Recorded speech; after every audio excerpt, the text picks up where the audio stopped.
night Gator basketball SEC tournament. Florida just about to go ahead. Well, actually leading now over Georgia. The last minute to go, and looks like the Gators will get a victory over the Bulldogs. Sweet victory for Florida, given where their coach Mike White went. And so we'll talk about that Sunday night. We got David Whitley on the program. We'll discuss a variety of topics. It's spring football. What do you think? What kind of expectations do you have for this team? Come join us as soon as the basketball game's over. We'll talk about it and get a new thing called an expectation chart. See what you think, what your thoughts are. All right?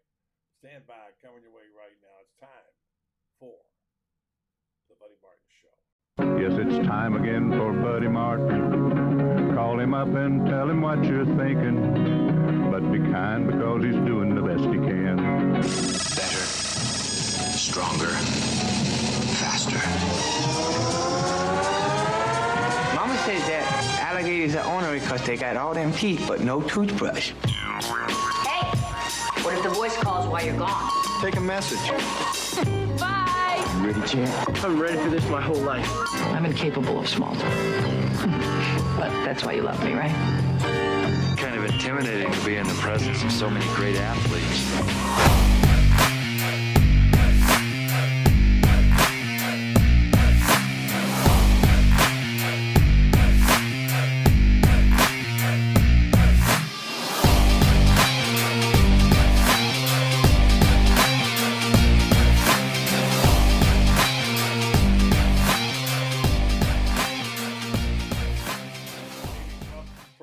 So much that they can hardly hear me. I don't know what's going on. Let me know if the sound is okay. It's a Tuesday night. Now, Buddy Martin program is heard 4 times a week right here on this channel. And we tonight focus on David Whitley will be joining us shortly. We'll talk about this game underway right now as we go. Let's see, Don, I hope you can hear me better now. Yeah, the basketball game's over. Dan, I agree with you. Now it's just... Yeah, now Dan Bond's ready for the gymnastics after this. Yeah, so here it is. If you don't have a TV close by, Florida up 72-64 and missing a foul shot, free throw, with 53 seconds to go. It's an significant game in that Florida wants to get to closer, to get to 500 and have a shot to do that by winning now and by winning again, and then at least if they lose, they'll be at 500. Ronnie Kugel at the line makes the second one. Florida up now 73-64 with 50 seconds to go in the game. Bulldogs needing a lot of points in a hurry. Not going to get it here. Shooting a 3 and making it. So there's 3 more. It's now 73-67 timeout Georgia. All right, so we'll see what happens there. I think Florida will be able to seal that one away. And tonight on the program, David Whitley joins us. Lauren Meadows. He's got trivia stuff for you tonight. He gives away swag, as he says, and he'll be along a little while. We thought about having Dan Bond on tonight, but I think we'll have him on tomorrow night. Dan's going to be at the National Championship in Gymnastics, Florida, going up against Oklahoma and others, by the way. So it could be an interesting weekend. We'll be covering that for you. And if you haven't heard this, little football note, by the way, good to talk to Shane Matthews today from out in Texas. His team lost again, but he's going to try to grin and bear it and get through it. So on the program tonight, I'm going to ask Lauren this too. I'll ask you, how do you coach a star? How do you coach a star? And do you coach, hang on one second. Sorry about that. How do you coach a star? I don't, I think it's different. Let's see if this audio is better. Is that any better for you right there? See, you get a better shot there. See, I got the producer's word saying that we were low. Hopefully we're not. I'm checking all the vitals right now to see what's going on. Never know. I can't hear it out there. You're going to tell me. So this is all the way up, and hopefully you got it. Okay, we're having audio issues. Let's see here.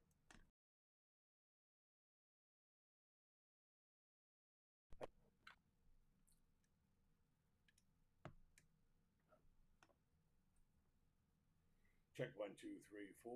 Let's see if that's any better, folks. Hearing there should be better there.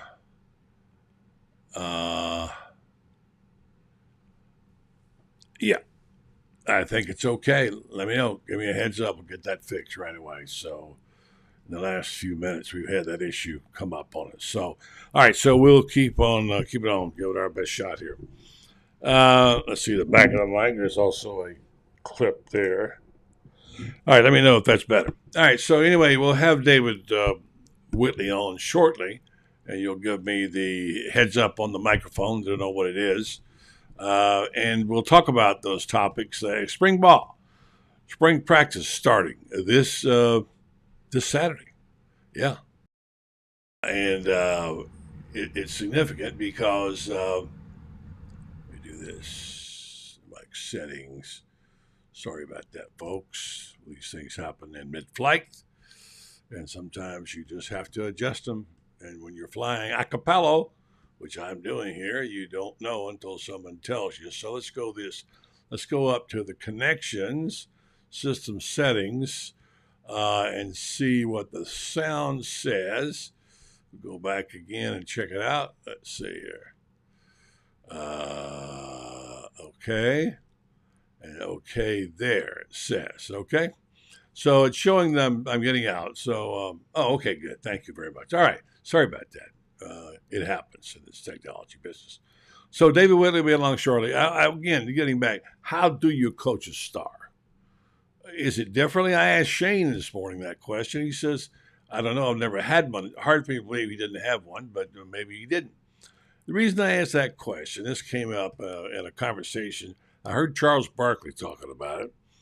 And he said whenever he was at Auburn, the little rotund one, the round mound of rebound, he developed it, grew all his height, and all of a sudden he became a star at Auburn in basketball.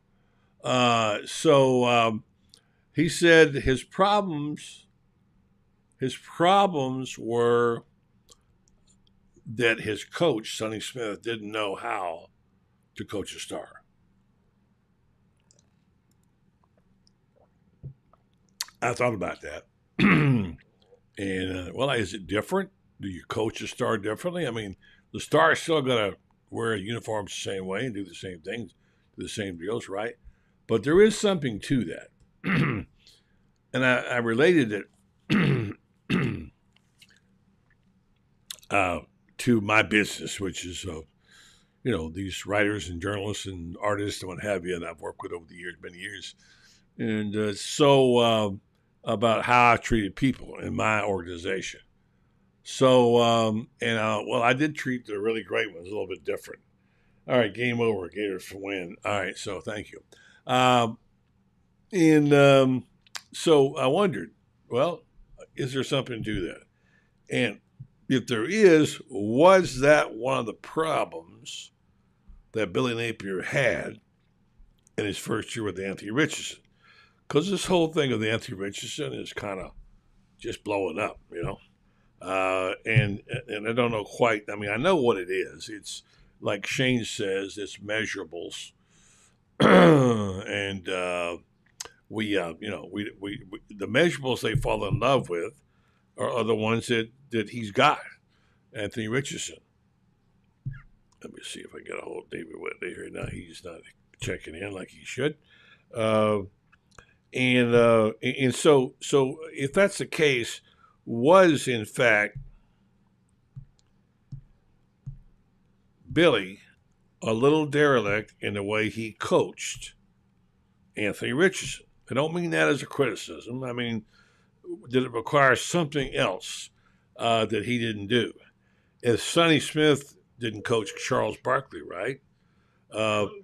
Well, then did Billy Napier coach Anthony Richardson right?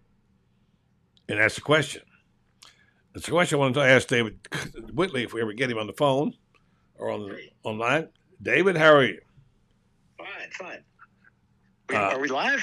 No, you gotta click on to be live. We're live right now, but hit your link and I'll talk to you in a minute. All right? You all right? Got the link? Yeah, give me a minute. I'll All get right. it. All right. Okay, David Woody. It's one of those crazy nights. We booked this show 4 days ago, but I get it. Sometimes things don't go right. So that's the question. Now, Kenny Green has an interesting take on this. AR is on Mullen for not playing him as a starter. Napier inherited the past. All right, that's an interesting provision. Let's hear this from the spot and we'll come back. Hopefully David will be with us. Things have certainly got a little out of hand lately when it comes to just buying our everyday necessities. Just look at gas, streaming services, and heck, even chicken wings. Well, there is one necessity that shouldn't cost a ton: taking care of yourself and helping fix all the aches and pains in life, and the fine folks at Titan MRI agree. With costs a fraction of what you'd pay at a hospital, you'll not only save money, you'll be taken care of by staff with over 20 years experience. So when you MRI, call Titan first, and you can go where your doctors send their families. Now offering CAT scans. All right, thanks, Jeff, very much. And this program, this tonight, is brought to you by our friends at Titan MRI. And I think we have a connection now with David Whitley as we're talking about this whole thing with a star. Do you coach him differently? And if you look at all this stuff and you say, well, Anthony Richardson, could he possibly be going in the first round, the first pick? I mean, really, nobody's higher on Anthony Richardson than me. But this is what they're reporting now for CBS, etc. Florida, by the way, wins 77-67 over Georgia. So let's go to the orange and blue room and see if he's found his way in now. I believe he has. If I found the key under the mat, and there he is. David Whitley. Good evening, David. Good evening. I'm sorry. I got my wires crossed. It's not hard to do on this program. We of course we started open the program with weak audio the first 5 minutes. So it's just one of those nights. That's how it's going to go. Good to see you. Thanks for being on. I'll open that back up again. That comment, given that Richardson now is like the darling of the draft, all of a sudden people are saying he may be picked before Will Anderson. I mean, crazy stuff. And here's a guy that we knew was talented, but now because of the chemistry and way they do things in the NFL with this, with these measurables, as Shane calls them, they fall in love with it. And who's got better measurables than Anthony Richardson? So my question is, and hearing Charles Barkley talk about this yesterday, he said when he was at Auburn, one of the problems he had was he grew into becoming a star. And his coach, Sonny Smith, did not know how to coach star. So I'm thinking, wait a minute, is this what we're talking about here with Billy Napier and Anthony Richardson? No disrespect to Billy, but do you coach him differently? So that's the question on the table. Well, I think, you coach every player, tailor your coaching to what his needs are, whether it's a star or anybody else. And it depends on what. Like in Anthony's case, I mean, sure, they coached him different than Jack Miller. They coached him different than because he had different needs and different shortcomings and different strengths and weaknesses than other people. I don't think you coach him any less. Or I mean, there's coaching a star, and it sort of has a connotation of this guy gets by with more because he's a star. I think that's. In fact, I remember Jimmy Johnson when he was coaching the Cowboys. There was a guy, for some reason I remember his name, Kervin Richards. He was a back at Pittsburgh and a rookie, and he came in and he fumbled twice in a game, and he was cut the next day. And they asked Jimmy, says, "Well, you wouldn't do that to Jimmy." He says, "Nope." He said, "You wouldn't do that to Emmett Smith." He said, "Nope." Says "Hey, I coached Emmett differently than Kervin Richards." So there's a star system of sorts, but I don't think that's a question with Anthony. I think he was coached differently because I mean, frankly, he's a tough guy to coach. Yeah, no, he is a tough guy to coach. Yeah. I'm not saying necessarily that he was derelict. Yeah, but it might have been different. And I'm asking the question. Yeah. I'm not making the accusation. Yeah, was that an issue? Because the guy can run 150 miles an hour and leap tall buildings and do crazy things as an athlete. You think, well, what do you do with him? By the way, he's also vulnerable to injury. So, right. It's like a thoroughbred horse, they say. The really, really purebreds are different. And they're Yeah, I mean, all that factors in and how you coach him. Especially last year when they didn't have a backup. I think they'd been over backwards not to expose him, even though he was still exposed to injury, a good bit. And that factors in, as far as coaching. I know they coached the heck out of him, trying to get him to read the defenses better and develop some more of a variety on his passing touch. He can throw it 125 miles an hour. But he needed to get more of a touch, and all that went into coaching him. The same issues that he had at Florida, he's going to have it in the pros. Unless he's undergone some massive, Damascus Road like I've seen the light transformation here in the last few weeks as he's training. What we saw in December is what you're going to see in an NFL camp in May after he gets drafted. A guy with a ton of ability, but not very, still needs some refinement. Yeah. I like you. I've been seeing this draft board change, or these mock drafts in the last week, and I'm just sort of scratching my head. I'm thinking, what are they seeing? And with the combine coming up, a lot of this is agent driven, and I don't want to say subterfuge, but there's a lot of chicanery that goes on, and a lot of people, a lot of false flags that are run up trying to, it's going to be that way all the way through the draft. I think of last year, who was was it Malik? Trying to think of the kid from Malik Davis. Yeah, from Liberty, who is sort of the same way, great talent, but sort of unrefined, had some great stats at Liberty. And, they were talking about him, as a potential top 10 pick. And I remember on draft night, the mock drafts had him, he's going to go, maybe the number 2 QB or something like that. He ended up dropping to the third round, but it was just a lot of smoke being blown by teams saying, well, we want somebody to draft this guy. I don't think that'll happen. I don't think Anthony Richardson's going to fall to the third round, but I would say on all these mock drafts, you take it somewhat with a grain of salt. Yeah. I just not a grain, a whole box. Yeah, it would be great, especially from a Florida perspective, if the kid was drafted number 1. That's never happened, right? Who's the top? Never happened. Spurrier was drafted, I think, third. Yeah, I think he might be the highest. And it would be amazing. Of course, then the question everybody say, well, gosh, they have the number 1 pick in the whole draft. How the heck did they go 6 and 7? And that's what you should get into now. Let's look at the Kyle Pitts story. Right. All world, right? All of a sudden, right. Yeah, but if somebody would go back and see why he was used the way he was and why Florida went 6 and 7, if they would invent, they'll see. And when that number 1 pick ends up, I just can't fathom Anthony Richardson's going to be starting day 1 on September. I don't think it necessarily means he'd start. I don't think it necessarily translates, but the fact that crazy. And here's the other thing: now you apply the same kind of chaos to the positions of quarterback. You think, now here they are struggling for a quarterback, trying to find a quarterback. They had this guy who may be the number 1 pick in the world last year, and now they can't decide, or they haven't, they will decide on which transfer it will be. And then you add in what happened to the quarterback position. It fell off quite a bit after Trask. We thought he was there. I thought Emory was going to be it. We all thought he was heir apparent. He waited his turn. It didn't work out that way, and he didn't play well, wasn't coached well. And one of the reasons is what I'm getting to, because he didn't have his quarterback coach, the one that Kyle Trask had. And that is Brian Johnson. I've always been a Brian Johnson fan. Don't come to me and tell me it's because of the color of his skin. Please, again, I can't handle that, okay? But I'd said it before, just a little bit I knew about, not much, was I thought this guy was a special coach.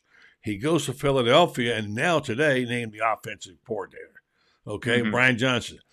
And he did something that was so brilliant, I thought, when he was there, when he had all these quarterbacks. He played every quarterback, he practiced every quarterback the same number of reps with the number 1s every day in practice. It's unheard of. No coach, nobody I've ever talked to ever heard of that. And so, as a result, guess who was ready to play when he was called upon in Kentucky and had a great couple of years, Kyle Trask. Mm-hmm.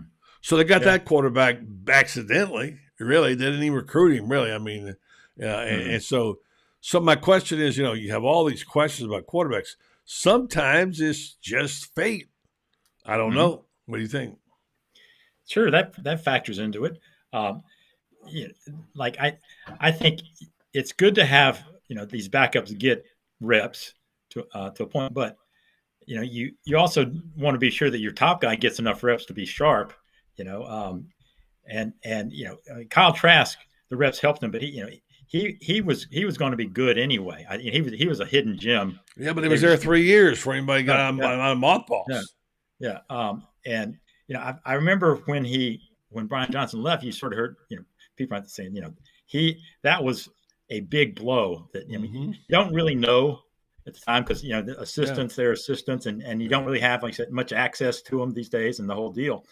But you heard that was something that was really might come back and bite them, and it was truly a good opportunity for him to take it. And I wouldn't be the least bit surprised that he excels at that, and a couple of years are going to be hearing his name for a head coaching job. Yeah, in the NFL. The coaching thing has gotten nuts. I talked about it to Shane. Shane says that college coaches are leaving in the droves for less money to coach in the NFL. Because it's so crazy. Yeah, we've seen it just the past couple of weeks here. I don't know what Patrick Toney is getting from Arizona, but I doubt. But not much. He took a cut. I doubt it's the same. The average coordinator in the NFL makes $1 million, and that's what he was making here. Yeah, and he's just going to be a safeties coach there. So I'll be shocked if he didn't take a pretty good pay cut to get there. Yeah. Dan Bond points out that Dante Fowler went third to the Jaguars. Thank you, Dan, for that. I'd forgotten he'd gone that high. Yeah. It's going to be fun to talk about. We are officially in draft crazy Mel Kiper season now. We are with the combine, and the NFL is so good at wringing out this this publicity because it will be it is going to fuel talk shows for the next 2 months. And when you think about the draft is still 2 months away. Right. Well, it's in April. It'll be I think it's after the spring game. The spring game is the 13th. Yeah. Somebody else will tell me that stuff. But I would say that here's the deal. Spring ball starts on Saturday. Yeah. As my late friend Jones Ramsey from Texas said, there's 2 seasons down here. Football season and spring football. That's it. And so this year was going to be an interesting time for this club. We know very little about these players. I don't know who you've talked to so far, David. I'm making an effort to try to secure a couple of interviews to people to learn about them.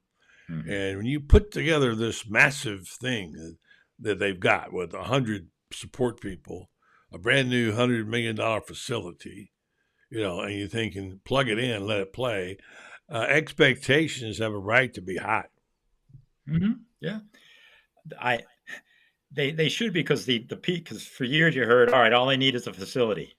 Then they get the facility's here. Of course, the effect of that facility is just kicking in. You think, and we'll start seeing it pay dividends in the next few years. Of course, it's all gets back to recruiting, and the recruiting was good enough. It wasn't eye popping, but you got 80% blue chip quality, so it was nothing to be ashamed of, and I'm one of these guys. I still say no matter how first year, you can't judge a guy for at least get a fair verdict for at least 2 to 3 years, really. Things were not.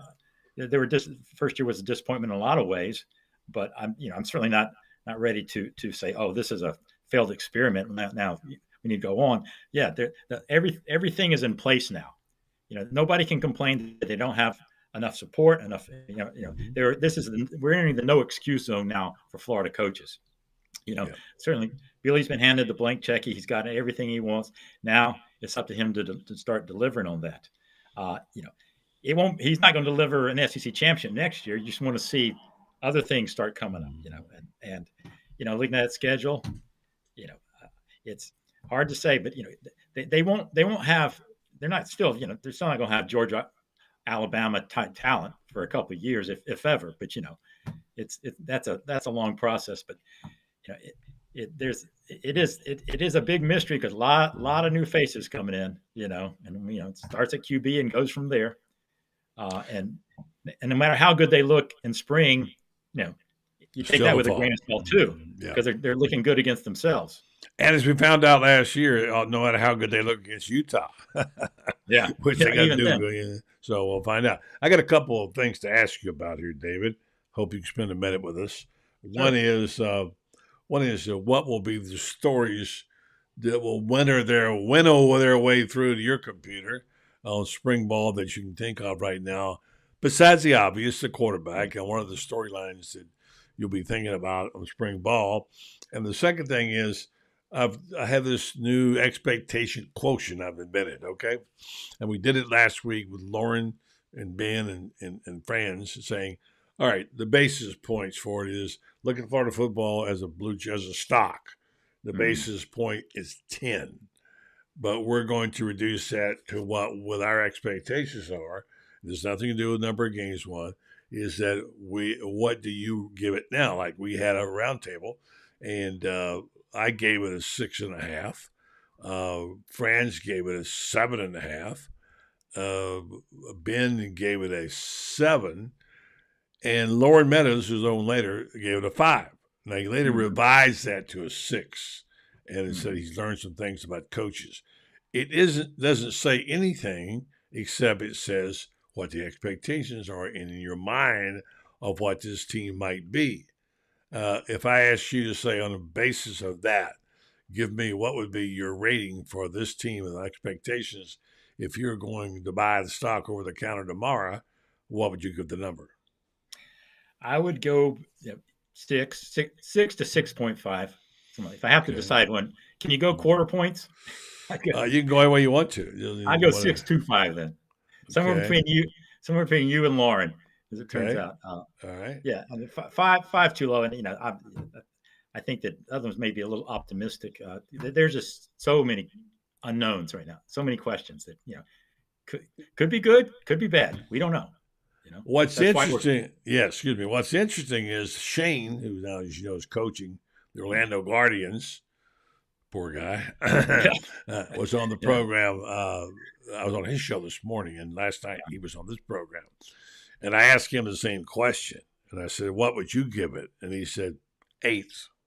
Now that kind of that's so. Here's a guy who knows football, right? I mean, he said, "I give it an 8." Uh-huh. So there's that. It's just fun to kind of get an idea of where we stand on all this stuff. So. Yeah, I'm a little surprised, but I mean, he knows. Yeah, he knows more ball. Than we do. He knows ball. Yeah, he does. That's why he's coaching. Ball and maybe like you said, maybe the Florida situation didn't look too bad now that he's had a couple of weeks in Orlando. Yeah, I'd say. Yeah, they were calling plays last night and yesterday, and he was having to call them in, and he said plays I'd never heard of. he said, I know they didn't know because I didn't know him. So it's what a tough go. So I don't know if you saw the game. I just saw the highlights. In fact, it was just of Terrell Buckley, the coach, being interviewed. Oh yeah, coming and going. And I'll tell you what. Rarely do you want. Most of those walk-off interviews are just perfunctory, nonsense. But you want to tune into him because he'll lay it out. He was saying, "We're not playing. These guys aren't trying." Says we got to get people in there who are playing. These guys, he was taking them to task. It was good to see some honesty coming out of a coach in that situation. Yeah, he was. T-Buck was not a happy man. Let me get with you on a couple things. I assume you saw some other games, and what's your assessment of what we saw there with the XFL, the quality of the ball, the players, and what have you? Give me your thoughts. Well, I didn't see it. I just saw some highlights.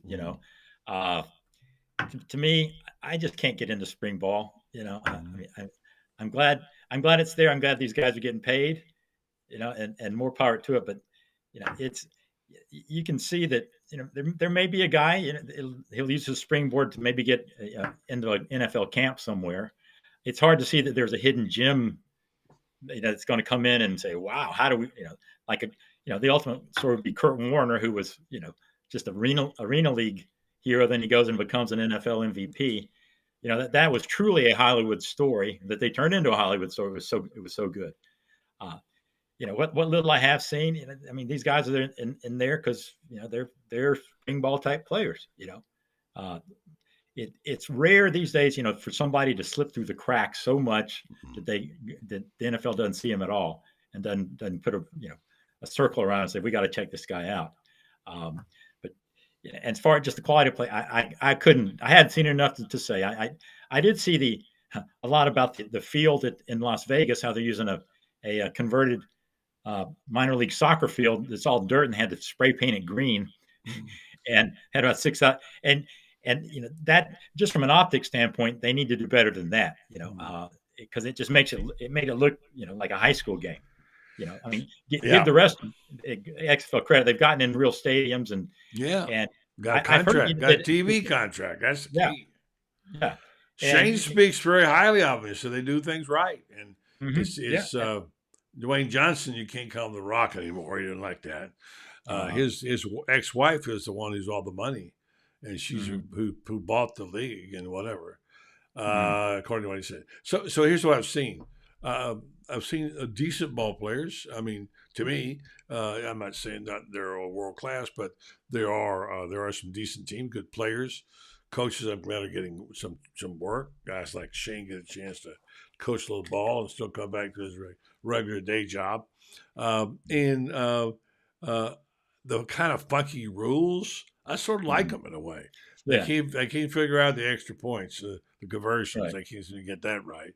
Yeah. But I like some of the things they're doing. I love how they do their replay, where they take you right in the side and they show you what the referees are on the main guru's doing and why he's doing it. And I like that openness. That's good.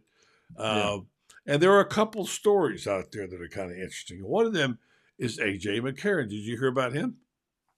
I know he's playing, but he's playing for. He had a $4 million contract, according to some reports. He's playing for like $60,000. He took the gig because he said he wanted his kids to see him play ball.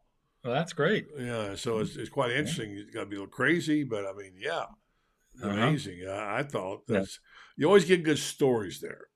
Oh yeah, because these are it's either like a McCarron who everybody recognizes, and now it's sort of like what are you doing here kind of thing, and it's great. Well, he realizes his days are numbered, that he can go out there and do this kind of thing that he made his name for, and I want my kids to see me out there.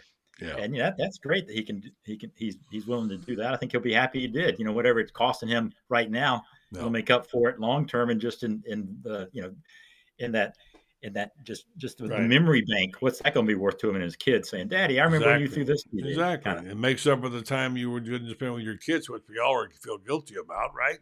Yeah. Oh yeah. And I mean it's good, and because there are a lot of guys out there who are still in their 20s and still can play and want to play, but they just haven't had that thing. And it's and the money's not great, but it's good enough that they go out there and do this. And as far as TV goes, frankly, they want it to look good, they want it to be good, but as long as people tune in, they'll have it. It's going to be out there.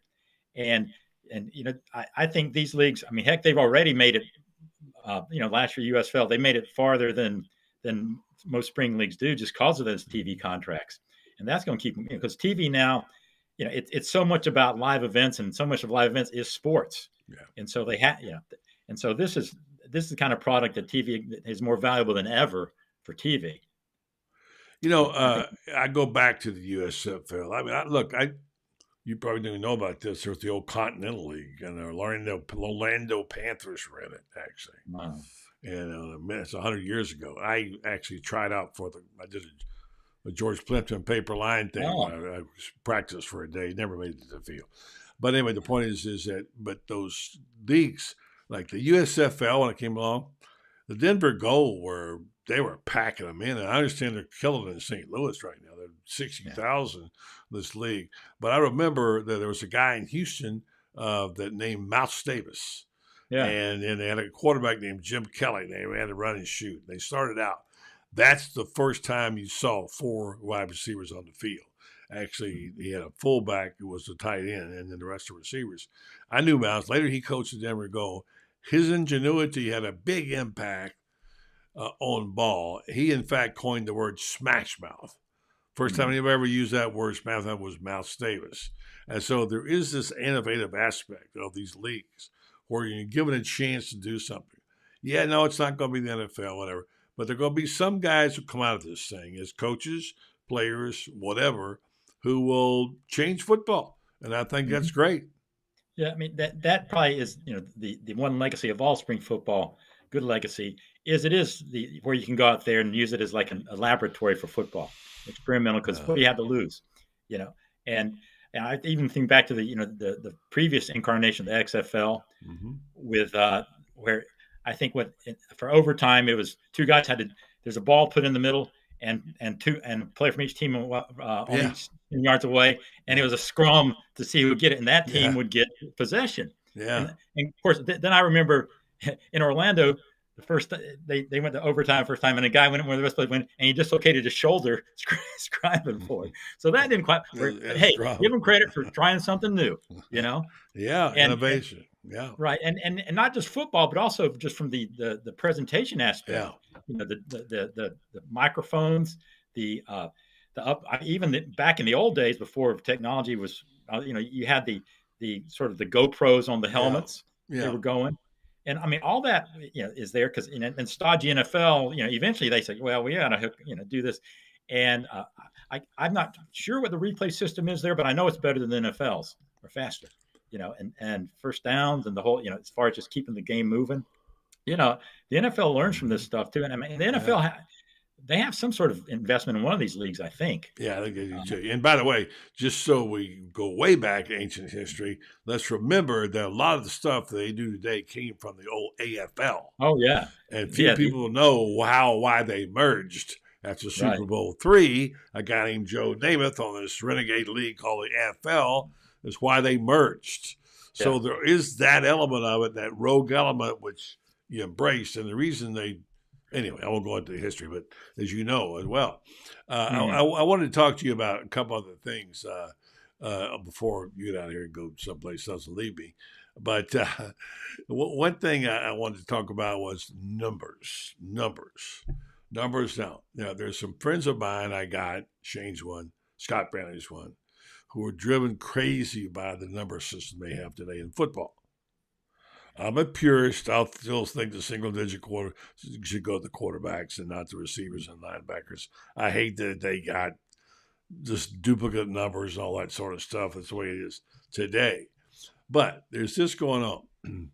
Apparently, the Philadelphia Eagles have introduced legislation to add a 0 to the numbers. And they say it's because one reason is because there are not enough single digits to go around anymore. They retired number 5 and number 15 for Donovan McNabb and Steve Van Bergen. And so they don't have enough numbers to go around. Single digit numeral 0 and the digit double 0 used in rotation for the NFL standardized jerseys in 1975. Do you remember the double zeros? Remember one? Jim Otto. Kenny Burrow when he won? I think so. Well, Jim Otto's perfect given his O's and his whatever, Right. And so anyway, this is one that now you wouldn't think but I think it's a good thing. Bring the 0 in there. It's too late now because everybody gets their number based on what kind of star they are. But boy, I sure like the numbering system. I could tell. And for the most part, you knew the 5 was going to be a linebacker and 4 and and the 6 and 7s are going to be linemen. What's your thought on the numbering system, and what's your thought on the 0 being brought back? It still throws me off. Like last year, watching even the Gator, when what Jerron Dexter was he 7 or 9, something like and when I see defensive linemen with single digit numbers, and I mean you're right. It used to be they were in the 70s and 60s and 70s for the linemen, 80s and up it made sense to me. And now it's weird. And plus the double numbers, like you said, when there's two ones, 2 15s. I'm surprised there haven't been more errors. Some poor announcers. Yeah. I mean, they don't know. There's a 2 out there. Wait a minute. Now, is he the defensive back or is, it's crazy. Yeah, but I hadn't thought about it, but you're right. There hadn't, because there hadn't been a 0 in a long time. I guess they outlawed it in way back, but I didn't really think about it. I mean, but the thing, it's a legit number. I mean, 0 is a number. It's as legit as 1, 2, 3, 4, 5. Yeah. And so if you have 0, why not double 0? Now, as long as they don't get into like decimal points, like or 04, because 04 is not a real number. 01 kind of thing.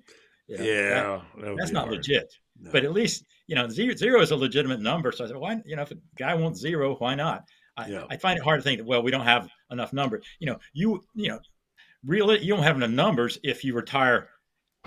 There's 48 guys on the roster. You'd have to retire 52, 53 numbers to in actuality not have enough numbers.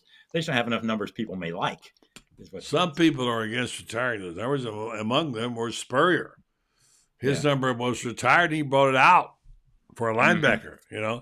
I mean, to me, it's a great honor to wear that number, right? Right. For a legacy. Right. I understand why some people want to do it because the Yankees got a whole wall of single digits over there, etc. All right, so now we got that one out of the way. Now this is your kind of story, okay? If you're writing a column tomorrow on this, not for your audience, but Tom Brady, okay? Get this? He's officially retired, right?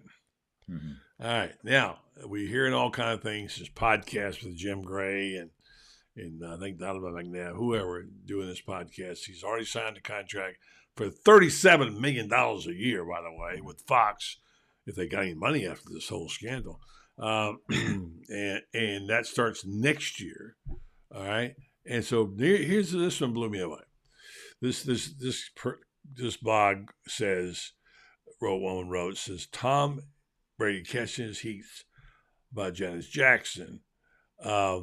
Apparently he does impersonations. And one of the ones he does is Gronkowski, okay?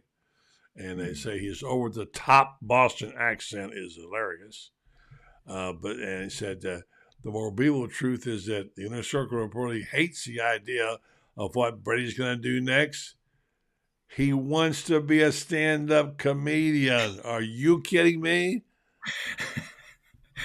Yeah, I saw that today too, and I was thinking, oh, Tom, he always seemed like he was fairly grounded and knew his limitations, and they weren't. He knew he was a football player; and he could be great at that. And there's reason for him to think, all right, I can be a good analyst. And you heard him say, whatever it is, I will work my hardest. I will become the best. And all right, maybe he can work and work and work and become a good analyst. But I just don't know if it works that way with comedy. No, you got it or you don't. I think, he can go to do an improv at the local Holiday Inn, 365 nights a year. But I think it's one of those things, you got it or you don't. Yeah. And I will say this: if he, because I don't want to be second best anything.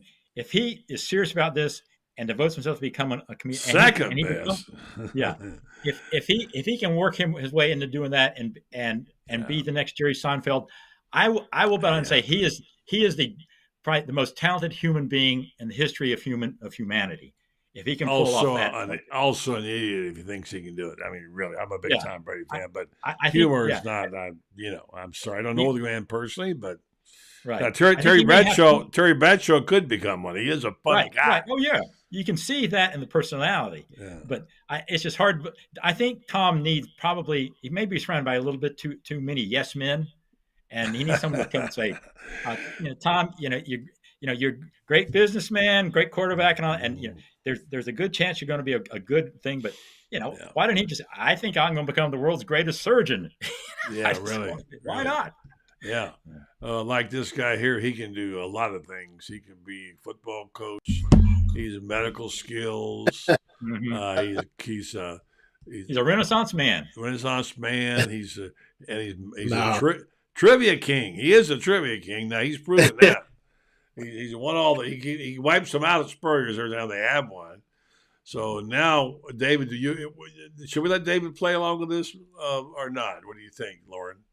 You think it's something. I mean, David's a wise sage, so he can get this one. But it's a good one. This one actually comes straight from Spurrier. All right, here we go. Let's play it and let everybody play along. This is trivia, and Lauren can explain about the swag and all that sort of stuff. He'll take you out to personally to the Spurriers and buy you dinner. Stand by. Things have certainly got a little out of hand lately when it comes to just buying our everyday necessities. Just look at gas, streaming services, and heck, even chicken wings. Well, there is one necessity that shouldn't cost. Lauren Meadows here with Gator Media and Tuesday Night Trivia, coming to you live from Spurrier's Gridiron Grill in front of Spurrier's Champions Wall. Tonight's question: Steve Spurrier, Tennessee coach Philip Fulmer, and Oklahoma coach Bob Stoops have two things in common. What are those two things? Be the first to answer and you'll be entered into our monthly drawing for prizes and swag from Spurrier's Gridiron Grill. For Tuesday Night Trivia, this is Lauren Meadows. All right, David, there you go. You got any hints you want to think about that? Let's see if anybody's got the answer yet, Lauren. I couldn't come up with it, by the way. I tried. I'm not good at this, but never presented myself. This has to be specific. Yeah, it can't be something like they were all college football coaches. Yeah. It's got to be a little bit more specific than that. All right. I got a feeling you're going to have a hard time getting answers to that. But anyway, while we're waiting, David has jumped in on the expectation quotient that we had last week, and you revised yours upward, I believe. And David's was a 6.25. Am I right, David? I went with that. Yeah. Split the hairs between we're like on the camera now. You got a 6.5 and a 6.0. I'm at a 6.25. Yeah. Lauren was out at the coaches thing last night. Steve Spurrier and Sonny Dykes and the young quarterback from North Carolina. Talk about it for a second, Lauren. Well, yeah, like I said last night, very pleased to have the opportunity to meet, Sonny Dykes and Bob Stoops. I also think a lot of Coach Stoops and what he was able to accomplish, not just as a defensive coordinator for the Gators, but also at Oklahoma during his time at Oklahoma. And, and then Drake May, who was very, very humble. Honored to be there. Got to spend some time with Coach Spurrier. I think Coach Spurrier gave him some back and forth between the Duke and North Carolina, and just a well laid out atmosphere. They started in the restaurant, kind of had some heavy hors d'oeuvres type of cocktail time, and then they moved out to the courtyard for the actual ceremony and presentation. It was just really nice, and you can see them continue to kind of improve on what it was since last year in the first year. And I was talking to somebody at Spurrier's earlier tonight. I think the plan is next year to even have some type of, if not regional TV coverage, but even national TV coverage of the awards. So I think this thing is just continuing to grow. And like I said, I mean, you had a lot of former Florida players, Travis McGriff, Mike Peterson, obviously Chris Doring. Mortgage was one of the big time sponsors. And, just a lot of other guys. Jason Odom was there, just a lot of former players. And you could just see the respect that they have for, one another as well as their football coach. So, once again, just a nice night. Sonny Dykes, good choice, I think, for that award. He had a heck of a year. Coach, they did a hell of a year. That difficult. Unfortunately, he ran into a buzzsaw, but I thought they did really well there. So, all right, so let David get out of here and go do. But anyway, you want to give us? Do we have the right answer yet? Yeah, I'm curious. No, nobody has guessed the answer. All right. I'll text you later, David. It when you think about it, you'll be like, okay, but it's pretty. Okay. It's right there, but it's right there. You got it. It just, the minute you hear it, you'll be like, oh, okay, yeah, that's true. Yeah, that's the best kind of question. You end up kicking yourself saying, I should have known. Good night. Right. David, good stuff, buddy. Thank you. All right, so Yeah. Forget the basketball. They won one tonight against Mike White, which is sweet. And if they can somehow get one more win, that assures them of at least a 500 record on the year. You hate to go out to NIT with a losing record, you know.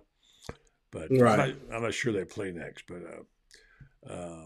so, Lauren, we had a conversation earlier, and I had it with Shane about the idea of coaching a star. And I think I mentioned it to you, and I mentioned it to Shane because Barkley mentioned it on an interview. He says Sonny Smith, when he was at Auburn, Barkley said, I grew up and I grew 5 inches when I was in junior and high school, and I was a point guard, and I learned how a big guy can handle the ball, and I became a star at Auburn. And he said, one of the problems I had, and he didn't say this to be arrogant, he was really being right. He said, the problem we had was Sonny Smith never knew how to coach a star. And I kind of get what he means by that, but some people get offended. What are your thoughts about it?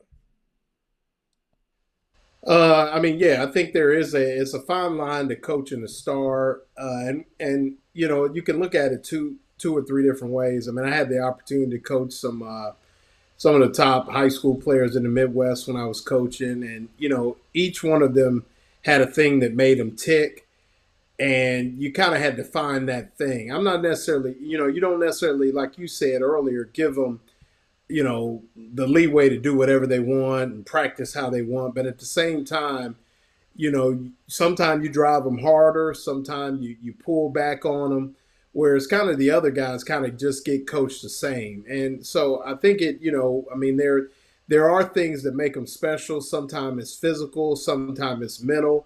And, sometimes they don't participate in certain periods. Like, we had, when I was one of my first few years coaching there in Ohio, I had a receiver end up playing for Bill Snyder at Kansas State. And, after a point, it really didn't make sense for him to go through one-on-ones at the high school level. I was almost worried about him getting hurt, tripping on somebody's leg or things like that, somebody trying to make a name and practice. So I just told him, you need to sit out one-on-ones. And so there's just different things like that. But, with respect to Billy Napier and Anthony Richardson, I just think it was one of those things where, you just look at the way the offense was run and things like that. And I'm not sure that they played to all of his strengths, but it's tough to know. You're not sitting in the meeting rooms. But I would definitely say, I mean, there is a fine line, but how you coach your dogs, as I like to call them, your horses, versus the way you coach the the rest of the team. Yeah. So I think there is something there. Maybe you spend a little bit more time with them, things like that. I don't know. It's just a different, All right, so, I'm going to play this spot, come back and ask you a question.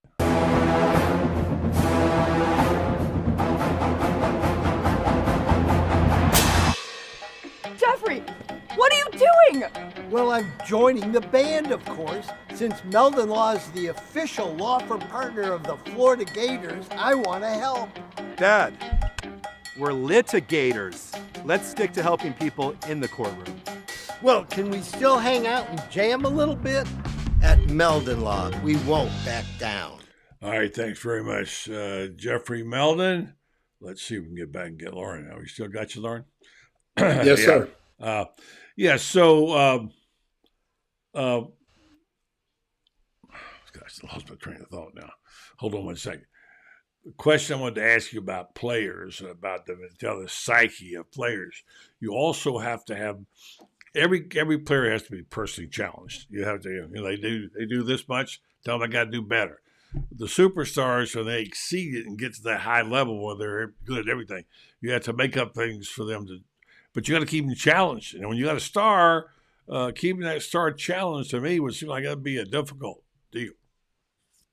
Yeah, it is. I think that's one of the things that. But your star can also. I mean, you don't necessarily have to find things for them to do because there's always another level that they can go, and I think it's more about you have to continue. I guess not find things, but the beauty of it is, and the fun of it is, you can give them more than someone else. You can give them more to handle. You can, so it's not necessarily a challenge. It's almost a was a luxury in some ways, I think. And I think sometimes coaches see it as a challenge as opposed to a luxury, because you can sit that young man down and say, look, or young lady, depending on what sport, here's what I'm giving you. Here's the responsibility. And I found in my experience, once you do that, you actually give that they light up. They really get more involved. And I think that's one of the things that if I was to give, kind of my 2 cents in like you said, is don't see it as a challenge, because I think when you see challenge and it doesn't necessarily work, then it comes back to you as a negative. But to have the freedom and the liberty and the wherewithal to give a person more and then they actually reciprocate that, I think is a little different way of looking at it, So. Okay, Lauren, I think we had a little difficulty here on our end on live, whatever. But we'll do this. We'll say, give me your thoughts about the basketball team now. They had a big win tonight, and they need to keep it going. And getting a win over Mike White was kind of special. Yeah, I mean, I think that this is a team that's just they're learning to. Play without Colin Castleton, obviously. You look at the team now, they look to be moving a little bit better, a little bit more freedom of movement in the offense, that kind of thing. And, it's a process. You're almost building another team for this last little stretch run of the season and then going into the SEC tournament and things like that. So I think what you may be seeing is a preview of kind of the way that, Ty Golden and his staff want to play going forward, the type of players that they're going to recruit. I know they tried to make, I know they tried to kind of play through Colin Castleton and then even give him the freedom to step out and shoot the three and things like that. But what I look for them, particularly with Golden's international connections, is for them to kind of play in a way where you play with some freedom of movement and almost recruit what the NBA is calling like a stretch four. Somebody who can play in the post, but is also able to pull out, shoot that 3-point shot and things like that. But actually, that's a part of their game, not something that they develop. So, I mean, that's just my opinion. So I think right now, you continue to see a team in transition, but the more and more, minus, and I think they just had some matchup issues with Vanderbilt. Vanderbilt's got that big guy that can cause you some problems. But I think going forward, that's just a team in transition. Right? All right, Lauren, do we have a winner tonight? I said two things, and if you really got the one thing, so I'm gonna say even though Toby can go back into the drawing, it's been a couple months for him. He was our first year winner. I'm gonna go ahead and give it to Toby. Perminer from there in Ocala, your old stop. Dang, Toby's tearing it up around here, man. I'm telling you. The answer in common would be that they each have one national championship, and they all beat Florida State University to win it. So that is the two things that all common. Congratulations, Toby. Great job this week, Lauren. Appreciate it. We'll see you Thursday. Orange Blue Bud Thursday with our buddies, and we'll chop it up. All right. Yes, sir. The great Lauren Meadows, the coach. Thank you. And tell David Hunter I do not have Phil Fulmer or Bob Stoops or Steve Spurrier's number in my cell phone. But he knows where they live. So all right, buddy. All right. Thank you, Lauren Meadows. Thank you, David Whitley, and apologize for the goofy things happening on the technical end, but thank you for listening and watching tonight. It's been a good day. Gators won tonight. Hope your day went well, and Toby Harmiter is our winner. So we'll tell you about Red Star Medical Research once again. Great people that we love working with. They've been generously supporting our show and also our community for quite some time. And as you all know by now, they have a high-quality, patient-centered clinical research facility right here in Ocala, where you can take part in some of these clinical research things they're doing for our health here. They have a cutting-edge clinical research facility. They study things like Alzheimer's and psoriasis, osteoarthritis, migraines, fibromyalgia, and they do these clinical research, and you can take part. They're looking for volunteers to be a part of that. In some cases, time and travel can be compensated. So go to RenStar.net, look at it, find out more about. Since they started these clinical research trials in '98, they've had more than 700 of them. And they're looking for better ways to treat people in our community through pharmaceutical and biomedical companies using their data. So check them out, RenStar Medical Research, seeking tomorrow's answers to the health questions of today. Have a good night. We're back tomorrow night with David Moulton and friends. Hope you'll join us. Thanks for listening and thanks for watching.